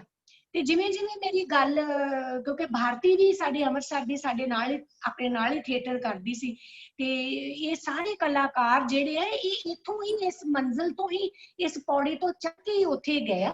ਤੇ ਉਹਨਾਂ ਨੇ ਸਾਡਾ ਟੈਲੈਂਟ ਦੇਖਿਆ, ਤੇ ਮੈਂ ਉਹੀ ਫਿਰ ਗੱਲ ਕਰ ਰਹੀ ਵੀ ਅਗਰ ਅੱਜ ਰਾਜਵੀਰ ਦੇ ਸੰਘਰਸ਼ ਦੀ ਗੱਲ ਹੋ ਰਹੀ ਹੈ ਤੇ ਉਸ ਸੰਘਰਸ਼ ਦੇ ਵਿੱਚ ਮੇਰੇ ਅੰਮ੍ਰਿਤਸਰ ਦੇ ਰੰਗ ਕਰਮੀਆਂ ਦਾ, ਮੇਰੇ ਡਾਇਰੈਕਟਰਸ ਦਾ, ਮੇਰੇ ਇਸ ਅੰਮ੍ਰਿਤਸਰ ਸ਼ਹਿਰ ਦਾ ਬਹੁਤ ਵੱਡਾ ਹੱਥ ਆ ਕਿ ਰਾਜਵੀਰ, ਕਪਿਲ, ਭਾਰਤੀ ਔਰ ਹੋਰ ਬਹੁਤ ਸਾਰੇ ਐਕਟਰ ਜਿਹੜੇ ਨੇ ਇੱਥੋਂ ਗਏ ਨੇ ਅੰਮ੍ਰਿਤਸਰ ਤੋਂ, ਉਹ ਅੱਜ ਇਸੇ ਹੀ ਦੀ ਦੇਣ ਨੇ ਤੇ ਇਸੇ ਹੀ ਸੰਘਰਸ਼ ਨੇ, ਇਸ ਪੌੜੀ ਤੇ ਚੜ੍ਹ ਕੇ ਅਸੀਂ ਉਸ ਇੰਡਸਟਰੀ ਤੇ ਪਹੁੰਚੇ ਹਾਂ। ਤੇ ਬਹੁਤ ਸਾਰੇ ਮੈਂ ਨਾਟਕ ਕੀਤੇ, ਸਜਣ ਵੇ ਝੂਠ ਮਤ ਬੋਲੋ ਸੀਰੀਅਲ ਕੀਤਾ, ਔਰ ਮੈਂ ਚੌਥੀ ਕੂਟ ਇੱਕ ਪੰਜਾਬੀ ਫਿਲਮ, ਹਿੰਦੀ ਫਿਲਮ ਜਿਹੜੀ ਪੰਜਾਬੀ ਫਿਲਮ ਜਿਹੜੀ ਕਿ ਨੈਸ਼ਨਲ ਇੰਟਰਨੈਸ਼ਨਲ ਲੈਵਲ ਤੇ ਉਹਨੇ ਅਵਾਰਡ ਪ੍ਰਾਪਤ ਕੀਤਾ ਹੈ, ਉਹਦੇ 'ਚ ਵੀ ਮੈਂ ਕੰਮ ਕੀਤਾ। ਔਰ ਇਹਦੇ ਨਾਲ ਨਾਲ ਕਿਉਂਕਿ ਮੇਰਾ ਇੱਕ ਕਾਮਿਕ ਜੈਸਚਰ, ਇੱਕ ਇਹ ਵੀ ਐਕਟਿੰਗ ਦਾ ਇੱਕ ਪਾਰਟ ਆ, ਤੇ ਉਹਦੇ ਲਈ ਇੱਕ ਮੀਡੀਆ ਨੇ ਇੱਕ ਸਾਨੂੰ ਪਲੇਟਫਾਰਮ ਦਿੱਤਾ ਜਿਹਨੂੰ ਲਾਫਟਰ ਚੈਲੰਜ ਦੇ ਨਾਂ ਨਾਲ ਬਣਾਇਆ ਗਿਆ ਸੀ। ਉਹਦੇ ਵਿੱਚ ਅਸੀਂ ਸਾਰੇ ਕਲਾਕਾਰ ਗਏ ਸੀ ਤੇ ਅਸੀਂ ਉੱਥੇ ਆਪਣੀ ਜਿਹੜੀ ਆ ਇੱਕ ਛਾਪ ਛੱਡ ਕੇ ਆਏ ਆ, ਔਰ ਸਾਡੇ ਤੋਂ ਹੀ ਉਹਨਾਂ ਔਰਤਾਂ ਨੂੰ ਵੀ ਉਹ ਅੱਗੇ ਦੁਬਾਰਾ ਫਿਰ, ਕਿਉਂਕਿ ਟੁੰਟਨ ਤੋਂ ਬਾਅਦ ਕਦੀ ਵੀ ਇੱਕ ਨੈਸ਼ਨਲ ਲੈਵਲ ਤੇ ਕਿਸੇ ਨੂੰ ਇੰਨੀ ਜ਼ਿਆਦਾ ਨਹੀਂ ਮਿਲੀ ਰੈਕੋਗਨਾਈਜੇਸ਼ਨ, ਤੇ ਇੱਕ ਲਾਫਟਰ ਚੈਲੰਜ ਦੇ ਨਾਲ, ਕਾਮੇਡੀ ਸਰਕਸ ਦੇ ਨਾਲ ਸਾਨੂੰ ਜਿਹੜੀ ਹੈ ਉਹ ਇਹ ਜਿਹੜਾ ਮੁਕਾਮ ਹਾਸਲ ਹੋਇਆ। ਹਾਂ ਬਿਲਕੁਲ ਬਿਲकुल ਰਾਜਵੀਰ, ਮੈਨੂੰ ਪਤਾ ਰਾਜਵੀਰ ਇਸ ਵੇਲੇ ਨਾਲ ਨਾਲ ਕੁਝ ਗਰਮ ਪਾਣੀ ਮੇਰੀ ਲੈ ਰਹੀ ਹੈ, ਟ੍ਰੀਟਮੈਂਟ ਵੀ ਲੈ ਰਹੀ। ਕਿਉਂਕਿ ਮੇਰੇ ਰਿਹਰਸਲ 5 ਵਜੇ ਸ਼ੁਰੂ ਹੋ ਜਾਂਦੀ ਸੀ ਤੇ 5:30 ਵਜੇ ਤੱਕ ਰਿਹਰਸਲ ਕਰਕੇ ਸਰ ਚਾਹ ਦਾ ਆਰਡਰ ਦੇ ਦਿੰਦੇ, ਆਪੇ ਹੀ ਆ ਜਾਂਦੀ ਹੁੰਦੀ ਸੀ ਚਾਹ। ਤੇ ਮੈਨੂੰ ਚੰਗੀ ਲੱਗ ਰਹੀ ਕਿਉਂਕਿ ਮੈਂ ਆਪਣੇ ਡਾਇਰੈਕਟਰ ਦੀ ਬਿਲਕੁਲ ਨਜ਼ਰ ਦੇ ਸਾਹਮਣੇ ਆ ਤੇ ਨਾਲ ਰਿਹਰਸਲ ਤੇ ਕਲੀਅਰ ਦੀ ਹੋ ਗਈ ਹੈ ਤੇ ਹੁਣ ਫਾਈਨਲ ਚਾਹ ਦਾ ਕੱਪ ਮੈਂ ਕਿਹਾ ਵੀ ਬਿਲਕੁਲ ਬਿਲकुल मैं भी बस ਜਦੋਂ ਜਿਹੜੀ ਪਹਿਲੀ ਚੱਲ ਰਹੀ ਸੀ ਰਾਜਵੀਰ ਤੇਰੇ ਤੋਂ ਪਹਿਲੇ ਸੋਲ ਦੇ ਨਾਲ ਮੈਂ ਗੱਲਾਂ ਕਰ ਰਿਹਾ ਸੀ, ਉਹ ਚ ਮੈਂ ਚਾਹ ਪੀ ਲਈ ਸੀਗੀ ਉਹਦੇ ਵਿੱਚ। ਤੇ ਇਹ ਬਹੁਤ ਅੱਛੀ ਬੜੀ ਖੂਬਸੂਰਤ ਜਰਨੀ ਹੈ ਰਾਜਵੀਰ ਕਿ ਕਿਵੇਂ ਤੁਸੀਂ ਇੱਕ ਪਿੰਡ ਦੇ ਵਿੱਚੋਂ ਘਰ ਦੇ ਕਾਮਿਆਂ ਦੀ ਨਕਲ ਲਾਉਂਦਿਆਂ ਉਹਨਾਂ ਦੀਆਂ ਰੀਸਾਂ ਲਾਉਂਦਿਆਂ ਪਿੰਡ ਦੇ ਲੋਕਾਂ ਦੇ ਯੂਥ, ਫਿਰ ਯੂਥ ਫੈਸਟੀਵਲ ਚ ਆਉਣਾ, ਫਿਰ ਇੱਕ ਪ੍ਰੋਫੈਸ਼ਨਲ ਥੀਏਟਰ ਗਰੁੱਪ ਦੇ ਨਾਲ ਜੁੜਨਾ, ਨੁੱਕੜ ਨਾਟਕ ਕਰਨੇ, ਕਮੇਡੀਅਨ ਦਾ ਇੱਕ ਖਿਤਾਬ ਜਿੱਤਣਾ, ਉਹਦੇ ਵਿੱਚ ਜਾਣਾ, ਇੰਨੀਆਂ ਸਟੇਜਾਂ ਕੰਡਕਟ ਕਰਨੀਆਂ। ਤੁਸੀਂ ਬਹੁਤ ਸਾਰੇ ਪ੍ਰੋਗਰਾਮ ਵੀ ਕੰਡਕਟ ਕੀਤੇ ਆ, ਹੈ ਨਾ, ਬਹੁਤ ਸਾਰੇ ਪ੍ਰੋਗਰਾਮ ਵੀ। ਹਾਂਜੀ, ਮਿਸ ਵਰਲਡ ਪੰਜਾਬਣ ਸੀਗਾ, ਉਹ ਹੋਸਟ ਕੀਤਾ। ਜਲੰਧਰ ਦੂਰਦਰਸ਼ਨ ਲਿਸ਼ਕਾਰਾ ਪ੍ਰੋਗਰਾਮ ਹੋਸਟ ਕੀਤਾ। ਹੋਰ ਵੀ ਬਹੁਤ ਸਾਰੇ ਕੁਝ ਜਦੋਂ ਵੀ ਕਿੱਦਾਂ ਆਫਰ ਆਉਂਦੀ ਸੀ ਇਸ ਚੀਜ਼ ਦੀ, ਮੈਂ ਪਰ ਵਰਲਡ ਟੂਰ ਵੀ ਲਾਇਆ ਆ। ਈਵਨ ਮੈਂ New Zealand, China, Dubai, Hong Kong, Singapore, ਬਹੁਤ ਸਾਰੀਆਂ ਐਸੀਆਂ ਕੰਟਰੀਜ਼ ਹੈ ਜਿਨ੍ਹਾਂ 'ਚ ਜਾ ਕੇ ਕੁਝ ਸ਼ੋਅ ਹੋਸਟ ਵੀ ਕੀਤੇ ਆ। ਕੁਝ ਸ਼ੋਅ ਮੈਂ ਕਾਮੇਡੀ ਦੇ ਵੀ ਲਾਏ ਆ ਤੇ ਕੁਝ ਐਜ਼ ਏ ਮੈਂ ਗੈਸਟ ਵੀ ਗਈ ਆ। ਤੇ ਮਤਲਬ ਦੇਸ਼ ਤੋਂ ਪ੍ਰਦੇਸ਼ ਦਾ ਵੀ ਸਫ਼ਰ ਜਿਹੜਾ ਵਾ ਬਹੁਤ ਬਹੁਤ ਬਹੁਤ ਜ਼ਬਰਦਸਤ ਰਿਹਾ ਸਰ। ਬਿਲਕੁਲ ਬਿਲकुल ਬਹੁਤ ਜ਼ਬਰਦਸਤ ਸਫ਼ਰ ਹੈ। ਤੇ ਰਾਜਵੀਰ ਮੈਂ ਇਹ ਥੋੜਾ ਜਾਣਨਾ ਚਾਹੁੰਦਾ, ਤੁਹਾਡੇ ਬੱਚੇ ਦੋਨੋਂ ਹੁਣ ਕਿਉਂਕਿ ਵੱਡੇ ਨੇ, ਤੇ ਰਾਜਵੀਰ ਨੇ ਮੈਨੂੰ ਯਾਦ ਹੈ ਸਾਡੇ ਨਾਲ ਇੱਕ ਵਾਰੀ ਪਲੇ ਕੀਤਾ ਸੀ ਗੱਡੀ ਚੜਨ ਦੀ ਕਾਲ ਬੜੀ ਹੈ ਸੀ, ਆਪਾਂ ਬੰਬੇ ਗਏ ਸੀ ਕਰਨ, ਤੇ ਰਾਜਵੀਰ ਦੇ ਬੇਟੇ ਨੇ ਵੀ ਉਹਦੇ ਚ ਰੋਲ ਕੀਤਾ ਸੀਗਾ। ਉਹ ਛੋਟਾ ਜਿਹਾ ਸੀ ਉਦੋਂ, ਕਿੰਨੇ ਸਾਲ ਦਾ ਸੀ ਉਹ? ਹਾਂ 3 ਸਾਲ ਦਾ ਸੀ ਉਦੋਂ, ਹੈਨਾ। ਪਰ ਉਹ ਹੁਣ ਦੇਖੋ ਬਿਲਕੁਲ 18 ਸਾਲ ਦਾ ਜਵਾਨ ਮੁੰਡਾ ਹੋ ਕੇ ਬਿਲਕੁਲ ਬਿਲकुल ਸੋਹਣਾ, ਬਹੁਤ ਬਹੁਤ। ਸਤਿ ਸ਼੍ਰੀ ਅਕਾਲ, ਜੀਦੇ ਰਹੋ। ਬਹੁਤ ਵਧੀਆ ਬਹੁਤ ਵਧੀਆ। ਮੈਂ ਇਹਦੀਆਂ ਕਈ ਤਸਵੀਰਾਂ ਮੈਂ ਦੇਖਦਾ ਹੁੰਦਾ ਵਾ, ਇਹ ਕਈ ਵਾਰੀ ਪੱਗ ਬੰਨ ਕੇ ਵੀ ਆਉਂਦਾ ਹੁੰਦਾ ਵਾ ਵਿੱਚ ਉਹਦੇ, ਹੈਨਾ, ਮੈਂ ਦੇਖੀ ਆ। ਸੋ ਮੈਨੂੰ ਇਹਦਾ ਯਾਦ ਹੈ ਕਿ ਛੋਟਾ ਸੀ ਤੇ ਇਹਨੇ ਰੋਲ ਕੀਤਾ ਸੀ ਸਾਡੇ ਨਾਟਕ 'ਚ। ਤੇ ਰਾਜਵੀਰ ਹੁਣ ਵੀ ਇਹਨੂੰ ਅਦਾਕਾਰੀ ਦਾ ਸ਼ੌਕ ਹੈ ਕੁਝ ਇਸ ਤਰ੍ਹਾਂ ਦਾ ਅਜੇ ਵੀ? ਅੱਛਾ, 100% ਸ਼ੌਕ ਆ। ਔਰ ਸਰ ਮੈਨੂੰ ਬੜਾ ਖੁਸ਼ੀ ਹੋਏਗੀ ਤੁਹਾਨੂੰ ਮੈਨੂੰ ਤੁਹਾਡੇ ਨਾਲ ਇਹ ਗੱਲ ਸ਼ੇਅਰ ਕਰਦਿਆਂ ਮੈਨੂੰ ਸਭ ਤੋਂ ਜ਼ਿਆਦਾ ਚੰਗਾ ਲੱਗੇਗਾ ਕਿ ਅਨੀਤਾ ਦੇਵਗਨ ਜੀ ਤੇ ਹਰਦੀਪ ਗਿੱਲ ਜੀ ਦੀ ਡਾਇਰੈਕਸ਼ਨ ਦੇ ਵਿੱਚ ਤਰੇੜਾ ਨਾਟਕ ਕੀਤਾ, ਜਿਹੜਾ ਕਿ ਅਸੀਂ ਪਟਿਆਲੇ ਜਾ ਕੇ ਖੇਡ ਕੇ ਆਏ ਸੀ। ਔਰ ਪਟਿਆਲੇ ਦੇ ਵਿੱਚ ਇੱਕ ਫੈਸਟੀਵਲ ਜਿਹੜਾ ਹੁੰਦਾ, ਉਹਦੇ ਵਿੱਚ ਤਰੇੜਾ ਨਾਟਕ ਸੀ ਜਿਹਦੇ ਵਿੱਚ ਮੈਂ ਮਦਰ ਦਾ ਰੋਲ ਕਰਨਾ ਸੀ। ਔਰ ਉਹਦੇ ਵਿੱਚ 2 ਬੱਚੇ ਚਾਹੀਦੇ ਸੀ, ਉਹ ਵੀ ਮੈਂ ਰੀਅਲ ਮਦਰ ਦਾ ਰੀਲ ਤੇ ਰੀਅਲ ਦੋਨੇ ਚੀਜ਼ਾਂ ਨਿਭਾਈਆਂ। ਔਰ ਮੇਰੇ ਬੱਚਿਆਂ ਨੇ ਰੀਲ ਤੇ ਰੀਅਲ ਵੀ ਦੋਨਾਂ ਨੇ ਨਿਭਾਇਆ। ਔਰ ਇੰਨੀ ਐਪਰੀਸੀਏਸ਼ਨ ਮਿਲੀ ਸੀ ਕਿ ਉਹਨਾਂ ਨੇ ਸਾਡੀਆਂ ਸਾਰੀਆਂ ਹੀ ਟਰੋਫੀਆਂ ਸਾਨੂੰ ਦੇਣ ਦੀ ਬਜਾਏ ਬੱਚਿਆਂ ਨੂੰ ਦੇ ਦਿੱਤੀਆਂ ਸੀਗੀਆਂ।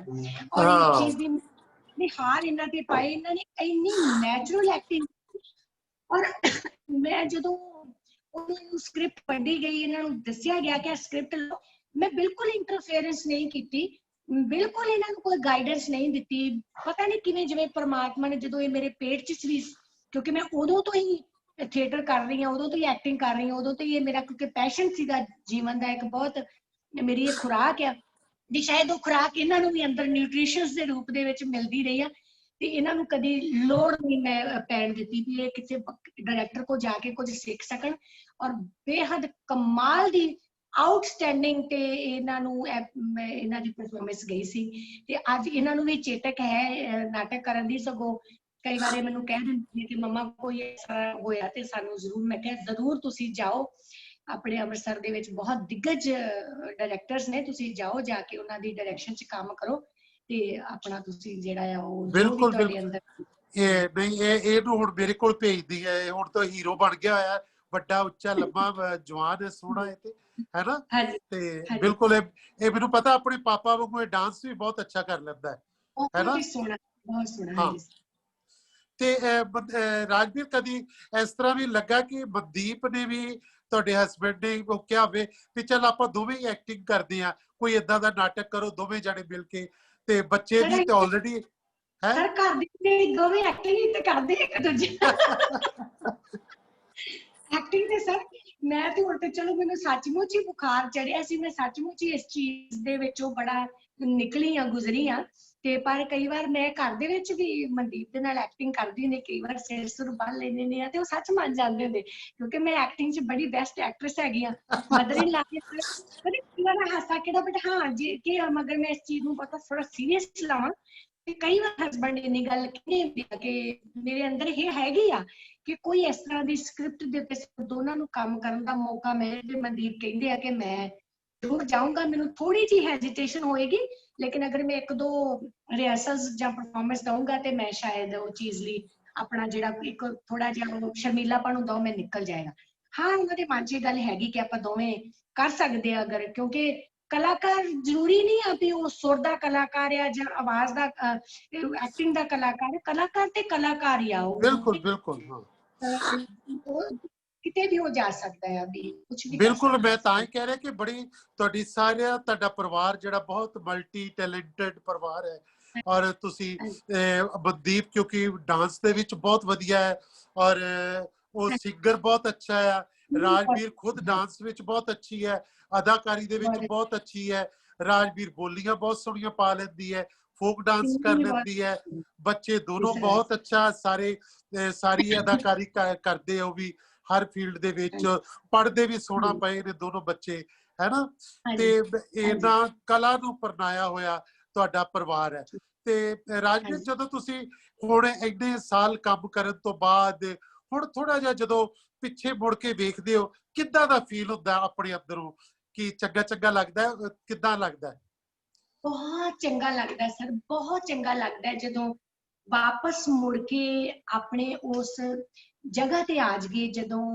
ਜਦੋਂ ਮੈਂ ਪੁਤਲੀ ਘਰ ਸੱਜੇ ਹੱਥ ਜਦੋਂ ਉਹ ਵੱਡਾ ਸਾਰਾ ਇੱਕ ਰੰਗ ਮੰਚ ਦਾ ਤੇ ਖੁਸ਼ਬੂ ਹੀ ਆਉਣੀ ਸ਼ੁਰੂ ਹੋ ਜਾਂਦੀ ਹੈ ਸਰ। ਨਾਟਸ਼ਾਲਾ ਤੇ ਬਾਹਰ ਜਾ ਕੇ ਤੋਂ ਗੱਡੀ ਲੱਗਦੀ ਹੈ ਨਾ, ਉਹ ਹੀ ਮੈਨੂੰ ਵਾਤਾਵਰਨ ਨਜ਼ਰ ਆਉਣ ਲੱਗ ਜਾਂਦਾ। ਮੈਨੂੰ ਐਂ ਲੱਗ ਜਿਵੇਂ ਉੱਥੇ ਸੁਖੀ ਖੜੀ ਆ, ਮੰਨਤ ਖੜੀ ਆ, ਉਹ ਨੀਤਾ ਦੇਵਗਨ ਮੈਡਮ ਖੜੀ ਆ, ਉਹ ਕੇਵਲ ਧਾਲੀਵਾਲ ਜੀ ਖੜੇ ਨੇ। ਉਹ ਮੈਨੂੰ ਪਤਾ ਨਹੀਂ ਕਿਉਂ ਮੈਨੂੰ ਉਹ ਚੀਜ਼ਾਂ ਮੈਨੂੰ ਨਜ਼ਰ ਆਉਣ ਲੱਗ ਜਾਂਦੀਆਂ। ਮੈਨੂੰ ਉਹ ਜਦੋਂ ਮੈਂ ਕਦੀ ਕਿਤੇ ਘਰ 'ਚ ਬੈਠੀ ਹੋਵਾਂ, ਕੋਈ ਨਾਟਕ ਪੜ੍ਹਦੀ ਹੋਵਾਂ ਜਾਂ ਸੁਣਦੀ ਹੋਵਾਂ ਜਾਂ ਸੋਸ਼ਲ ਮੀਡੀਆ ਤੇ ਹੋਵਾਂ, ਤੇ ਮੇਰੇ ਸਾਹਾਂ 'ਚ, ਮੇਰੀ ਰੂਹ ਦੇ ਵਿੱਚ ਉਹ ਚੀਜ਼ ਵਸੀ ਹੋਈ ਹੈ ਸਰ। ਬੇਹੱਦ ਚੰਗਾ ਲੱਗਦਾ, ਉਸ ਸਮੇਂ ਨੂੰ ਯਾਦ ਕਰਕੇ ਵੀ ਬਹੁਤ ਚੰਗਾ ਲੱਗਦਾ।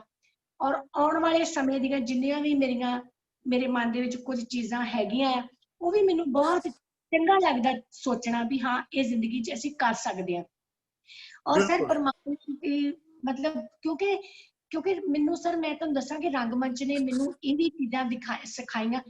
ਦੇਖੋ, ਐਕਟਿੰਗ ਜਿਹੜੀ ਆ ਐਕਚੁਅਲੀ ਦੇ ਵਿੱਚ ਜਿਹੜਾ ਜਦੋਂ ਇਨਸਾਨ ਜੀਵਨ 'ਚ ਐਕਟਿੰਗ ਨਹੀਂ ਕਰ ਰਿਹਾ, ਉਹ ਨਾਰਮਲ ਲਾਈਫ ਜੀ ਰਿਹਾ, ਮੇਰਾ ਇਹ ਮੰਨਣਾ ਮੈਂ ਦੇਖਿਆ ਕਿ ਲੋਕ ਨਾਰਮਲ ਲਾਈਫ 'ਚ ਵੀ ਐਕਟਿੰਗ ਕਰੀ ਜਾਂਦੇ ਆ। ਉਹਦੇ 'ਚ ਝੂਠ ਬੋਲੀ ਜਾਂਦੇ ਆ, ਉਹਦੇ 'ਚ ਕਪਟ ਕਰੀ ਜਾਂਦੇ ਆ, ਲੇਕਿਨ ਜਦੋਂ ਅਸੀਂ ਲੋਕ ਐਕਟਿੰਗ ਕਰਦੇ ਆ ਨਾ, ਅਸੀਂ ਰੀਅਲ ਹੁੰਦੇ ਆ। ਮਸਖਰਾ ਜਿਹੜਾ ਹੁੰਦਾ, ਇੱਕ ਕਲਾਕਾਰ ਸਰ ਹੁੰਦਾ ਨਾ ਜਿਹੜਾ, ਉਹ ਇੱਕ ਰਮਤਾ, ਇੱਕ ਪਾਗਲ ਹੁੰਦਾ ਤੇ ਉਹ ਪਾਗਲ ਹੀ ਰਹਿਣ ਦੀ। कहते ना, दीवाना हंसता है तो हंसने दो यारो, बड़ा अच्छा शेर है। दीवाना हंसता है तो हंसने दो यारो, बेचारा तन्हाई में बैठकर रोया भी बहुत है। तो जिंदगी के कई बार ਨਾਲ ਵੀ ਆਂਸੂ ਨਿਕਲ ਜਾਂਦੇ ਆ ਤੇ ਕਈ ਵਾਰ ਹੱਸਦਿਆਂ ਵੀ ਆਂਸੂ ਨਿਕਲ ਜਾਂਦੇ ਆ। ਇਹ ਸਿਰਫ ਤੁਹਾਡੀਆਂ ਇਮੋਸ਼ਨਸ ਹੀ ਤੁਹਾਨੂੰ ਦੱਸ ਸਕਦੀਆਂ ਕਿ ਇਹ ਜਿਹੜੇ ਡ੍ਰੌਪ ਇਸ ਵਿੱਚ ਨਿਕਲੇ ਨੇ। ਇਹ ਚੀਜ਼ਾਂ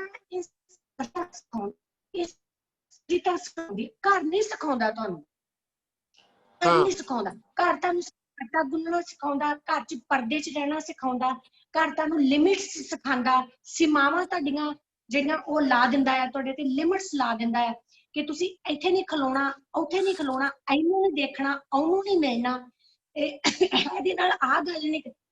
ਘਰ ਜਿਹੜਾ ਨਾ ਤੁਹਾਨੂੰ ਬੰਦਿਸ਼ਾਂ ਸਿਖਾਉਂਦਾ, ਲੇਕਿਨ ਸਮਾਜ ਤੁਹਾਨੂੰ ਖੁੱਲਣਾ ਸਿਖਾਉਂਦਾ, ਸਮਾਜ ਤੁਹਾਨੂੰ ਇੱਕ ਜੀਵਨ ਦੀ ਨਵੀਂ ਸੇਧ ਦਿਖਾਉਂਦਾ। ਘਰ ਤੁਹਾਨੂੰ ਬੰਧਨ 'ਚ ਪਾਉਂਦਾ ਸਰ। ਬੇਸ਼ੱਕ ਠੀਕ ਹੈ, ਘਰ ਪਰਿਵਾਰ ਦਾ ਹੁੰਦਾ, ਲੇਕਿਨ ਮੈਂ ਇੱਕ ਬਹੁਤ ਹੀ ਇੱਕ ਐਸੀ ਖੁਸ਼ਕਿਸਮਤ ਕੁੜੀ ਹਾਂ ਸਰ, ਮੈਂ ਬਾਹਰ ਬਾਹਰ ਦੀ ਆਜ਼ਾਦੀ ਨੂੰ ਜੀ ਆਇਆ। ਔਰ ਅੱਜ ਮੈਰਿਜ ਤੋਂ ਬਾਅਦ ਮੈਂ ਆਪਣੇ ਘਰ ਦੀ ਆਜ਼ਾਦੀ ਨੂੰ ਵੀ ਜੀਣੀ ਆ। ਮੈਂ ਛੋਟੇ ਕੱਪੜੇ ਵੀ ਪਾ ਲੈਂਦੀ ਹਾਂ, ਲੰਬੇ ਕੱਪੜੇ ਵੀ ਪਾ ਲੈਂਦੀ ਹਾਂ। ਮੈਂ ਆਪਣੇ ਕੁਆਰੀ ਚ ਵੀ ਜਾਂਦੀ ਹਾਂ। ਮੈਂ ਆਪਣੇ ਹਸਬੈਂਡ ਦੀ ਕਦੀ ਭੈਣ ਬਣ ਜਾਂਦੀ ਹਾਂ, ਕਦੀ ਮੈਂ ਉਹਦੀ ਮਾਂ ਬਣ ਜਾਂਦੀ, ਕਦੀ ਉਹ ਮੇਰਾ ਦੋਸਤ ਬਣ ਜਾਂਦਾ ਹੈ, ਉਹ ਮੇਰਾ ਛੋਟਾ ਬੱਚਾ ਬਣ ਜਾਂਦਾ, ਕਦੀ ਮੇਰੇ ਬੱਚੇ ਮੇਰੇ ਪਿਓ ਬਣ ਜਾਂਦੇ ਆ, ਕਦੀ ਮੇਰੀ ਬੇਟੀ ਮੇਰੀ ਮਾਂ ਬਣ ਜਾਂਦੀ ਆ। ਮਤਲਬ ਇਹ ਸਾਰਾ ਕੁਝ ਐਕਟਿੰਗ ਦਾ ਇੱਕ ਕਲਾਕਾਰੀ ਤੇ ਹੁੰਦੀ ਹੈ। ਇਹ ਕਲਾਕਾਰੀ ਨੇ ਤੇ ਹੋਰ ਜਦੋਂ ਮੇਰੀ ਬੇਟੀ ਮੈਨੂੰ ਮੇਰੀ ਕਿਚਨ ਚ ਆ ਕੇ ਮੈਨੂੰ ਕਹੇਗੀ, ਮਾਂ ਤੂੰ ਕੀ ਕਰਦੀ ਆ, ਮਮਾ ਚਲੋ ਉੱਥੇ ਬੈਠੋ, ਮੈਂ ਤੁਹਾਡੇ ਵਾਸਤੇ ਆ ਚੀਜ਼ ਬਣਾਉਣੀ ਆ। ਮੈਂ ਬੇਟਾ ਮੈਨੂੰ ਕਿਸੇ ਵੇਲੇ ਕਹਿ ਦੇਗਾ, ਮੇਰੇ ਲਾਗੇ ਖੜਾ ਹੋਏਗਾ ਤੇ ਮੈਨੂੰ ਲੱਗੇਗਾ ਇਹ ਮੇਰਾ ਬੜਾ ਅੱਛਾ ਦੋਸਤ ਹੈ ਨਿੱਕਾ ਜਿਹਾ। ਤੇ ਹਸਬੈਂਡ ਜੀ ਜਦੋਂ ਚਿੱਟੀ ਦਾੜੀ ਦੇਖਦੀ ਹੈ ਤੇ ਮੈਂ ਕਹਿੰਦੀ ਹਾਂ, ਜਦੋਂ ਮੈਨੂੰ ਕਈ ਵਾਰ ਮੈਂ ਕੋਈ ਇਹੋ ਜਿਹੇ ਮੂਡ ਚ ਹੋਵਾਂ ਜਾਂ ਇਹੋ ਜਿਹੇ ਜ਼ੋਨ ਚ ਹੋਵਾਂ ਤੇ ਮੇਰੇ ਸਿਰ ਤੇ ਹੱਥ ਰੱਖਣਗੇ ਤੇ ਮੈਨੂੰ ਐ ਲੱਗੂ ਜਿਵੇਂ ਮੇਰੇ ਫਾਦਰ ਨੇ ਮੇਰੇ ਸਿਰ ਤੇ ਹੱਥ ਰੱਖਿਆ। ਮਤਲਬ ਕਿੰਨੇ ਕਰੈਕਟਰਸ ਨੇ, ਕਿੰਨੇ ਸ਼ੇਡਸ ਨੇ ਜਿਹੜਾ ਤੁਹਾਡਾ ਪਿਆਰ ਬਿਲਕੁਲ ਬਣਾਈ ਦਿੰਦਾ ਹੈ। ਬਿਲकुल बिल्कुल ਤੇ ਮੈਂ बिल्कुल ਬਹੁਤ ਲੱਕੀ ਹੈ ਸਰ। ਈਵਨ ਮੈਂ ਸਰ बिल्कुल ਦੱਸੂਗੀ ਕਿ ਆਪ ਜਿਹੜਾ ਕਰੋਨਾ ਦੇ बहुत ਦਿਨਾਂ ਦੇ ਵਿੱਚ ਮੈਂ ਬਹੁਤ ਬਿਮਾਰ ਹੋ ਗਈ ਸੀ।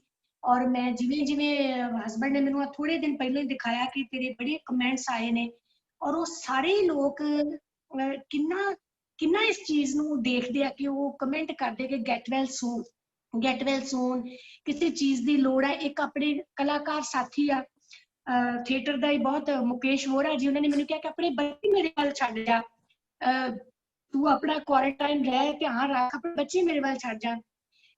ਅਰਵਿੰਦਰ ਧਾਲੀਵਾਲ ਜੀ, ਭਾਬੀ ਜੀ, ਕੇਵਲ ਧਾਲੀਵਾਲ ਸਰ, ਮੇਰੀ ਮਾਂ, ਉਹਨੇ ਮੈਨੂੰ ਕਿਹਾ ਕਿ ਮੈਂ ਤੇਰੇ ਵੱਲ, ਉਹ ਹਰ ਮੌਸਮ, ਮੇਰੇ ਜੀਵਨ ਦੇ ਹਰ ਮੌਸਮ ਦੇ ਵਿੱਚ, ਮੇਰੇ ਉਤਾਰ ਚੜਾਅ ਦੇ ਵਿੱਚ ਉਹ ਹਮੇਸ਼ਾ ਮੇਰੇ ਨਾਲ ਖੜੇ ਆ। ਅਨੀਤਾ ਦੇਵਗਨ ਜੀ, ਸਭ ਨੇ ਸਰ ਮੇਰੇ, ਮਤਲਬ ਮੈਂ ਬਹੁਤ ਖੁਸ਼ਕਿਸਮਤ ਹਾਂ ਸਰ। ਅੱਜ ਤੇ ਜ਼ਿਆਦਾ ਮਹਿਸੂਸ ਕਰ ਰਹੀ ਹਾਂ ਚੰਗਾ, ਮੇਰੇ ਬਿਲਕੁਲ ਡਾਈਨਿੰਗ ਟੇਬਲ ਤੇ ਬੈਠੇ ਹੋਏ ਹੋ ਸਰ। ਬਿਲਕੁਲ ਬਿਲकुल ਨਹੀਂ, ਬਹੁਤ ਬਹੁਤ ਅੱਛਾ ਲੱਗ ਰਿਹਾ ਰਾਜਵੀਰ ਗੱਲਾਂ ਕਰਦਿਆਂ ਹੋਇਆਂ। ਤੂੰ ਆਪਣੇ ਦਿਲ ਦੇ ਸਹੀ ਜਿਹੜੇ ਜਜ਼ਬਾਤ ਹੈ, ਸੱਚੇ ਸੁੱਚੇ ਜਜ਼ਬਾਤ ਕਹਿ ਲੋ, ਕਿ ਉਹ ਤੂੰ ਆਪਣੇ ਸਾਡੇ ਨਾਲ ਸਾਂਝੇ ਕਰ ਰਹੀ ਹੈ। ਤੇ ਮੇਰਾ ਖਿਆਲ ਹੈ ਕਿ ਇਹ ਬਹੁਤ ਘੱਟ ਕਲਾਕਾਰਾਂ ਕੋਲ ਇਸ ਤਰ੍ਹਾਂ ਦੀ ਇੱਕ ਹਿੰਮਤ ਹੁੰਦੀ ਹੈ, ਇਸ ਤਰ੍ਹਾਂ ਦੇ ਜਜ਼ਬਾਤ ਹੁੰਦੇ ਆ ਕਿ ਜਿਹੜੇ ਸੱਚੇ ਸੁੱਚੇ ਦਿਲੋਂ ਜਿਹੜੇ ਆ ਕਿ ਕੋਈ ਸਾਂਝੇ ਕਰ ਸਕੇ ਆਪਣੇ ਦਰਸ਼ਕਾਂ ਨਾਲ, ਆਪਣੇ ਸਰੋਤਿਆਂ ਦੇ ਨਾਲ, ਆਪਣੇ ਵੱਡਿਆਂ ਨਾਲ, ਛੋਟਿਆਂ ਨਾਲ, ਔਰ ਆਪਣੇ ਪਰਿਵਾਰ ਨੂੰ ਇੰਨੀ ਅਹਿਮੀਅਤ ਦੇਣਾ, ਇਹ ਰਾਜਵੀਰ ਤੇਰੇ ਹਿੱਸੇ ਆਇਆ। ਔਰ ਤੂੰ ਜਿਸ ਤਰ੍ਹਾਂ ਕਿਉਂਕਿ ਤੇਰੇ ਮੈਂ ਸਾਰੇ ਪੜਾਅ ਦੇ ਤੇਰੇ ਸੰਘਰਸ਼ ਤੋਂ ਜਾਣੂ ਆ, ਸਾਰੀਆਂ ਗੱਲਾਂ ਤੋਂ ਮੈਂ ਬਹੁਤ ਚੰਗੀ ਤਰ੍ਹਾਂ ਜਾਣੂ ਆ। ਪਰ ਤੂੰ ਜਿਸ ਤਰ੍ਹਾਂ ਹੌਸਲੇ ਦੇ ਨਾਲ ਜ਼ਿੰਦਗੀ ਦੇ ਵਿੱਚ ਪੜਾਅ ਦਰ ਪੜਾਅ ਅੱਗੇ ਵੱਧਦੀ ਗਈ, ਔਰ ਸਾਰਾ ਆਪਣਾ ਪਰਿਵਾਰ ਵੀ ਸੰਭਾਲਿਆ, ਆਪਣੀ ਕਲਾ ਨੂੰ ਵੀ ਜ਼ਿੰਦਾ ਰੱਖਿਆ, ਇਹ ਦੋਨੋਂ ਚੀਜ਼ਾਂ ਬਹੁਤ ਵੱਡੀ ਗੱਲ ਹੁੰਦੀ। ਪਰਿਵਾਰ ਨੂੰ ਵੀ ਤੁਸੀਂ ਸੰਭਾਲਣਾ, ਕਲਾ ਨੂੰ ਵੀ ਜ਼ਿੰਦਾ ਰੱਖਣਾ ਹੈ। ਔਰ ਇਹਦੇ ਲਈ ਸਾਡਾ ਹਮੇਸ਼ਾ ਤੇਰੇ ਨਾਲ ਆਸ਼ੀਰਵਾਦ ਹੈ। ਜੀਦੀ ਵਸਦੀ ਰਹਿ, ਰੱਬ ਰਾਖਾ। ਤੇ ਇਸੇ ਤਰ੍ਹਾਂ ਹੀ ਪਰਿਵਾਰ ਜਿਹੜਾ, ਸਾਰਿਆਂ ਲਈ ਸਾਡੀਆਂ ਢੇਰ ਸਾਰੀਆਂ ਦੁਆਵਾਂ, ਤੇਰੇ ਅਗਲੇ ਸਫ਼ਰ ਲਈ ਵੀ, ਤੇਰੇ ਅੱਜ ਲਈ ਵੀ। ਜਲਦੀ ਜਲਦੀ ਬਿਲਕੁਲ ਚੰਗੀ ਤਰ੍ਹਾਂ ਤੰਦਰੁਸਤ ਹੋ।